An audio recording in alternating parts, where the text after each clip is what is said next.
வாழ்வு தழைத்து செழித்து உயர்ந்திட வழிவகை அவரே செய்திடுவார். வாழ்வு தழைத்து செழித்து உயர்ந்திட வழிவகை அவரே செய்திடுவார். புலியரை நோக்கி புறப்படுவோம், நம் கருப்பனின் அருளை தினம் பெறுவோம்.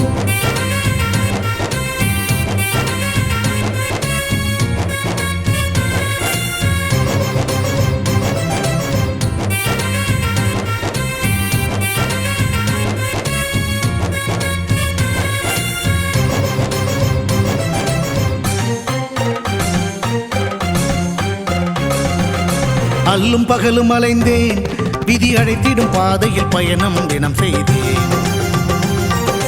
கண்ணீரே சுமந்தேன், பல துன்பங்கள் சுமப்பதை வாழ்க்கை என நினைத்தேன். இன்பம் என்றால் அது என்னவென்று கனவிலும் கூட கண்டதில்லை. எரிமலை பிழம்பில் நீந்துவதே பிறவி பயன் என நான் இருந்தேன். கருப்பசாமியை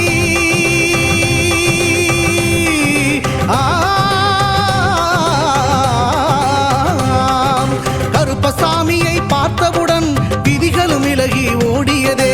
வெறுப்பென வாழ்ந்த வாழ்க்கையை மாற்றி சிறப்பாய் வாழ வைத்தவரே.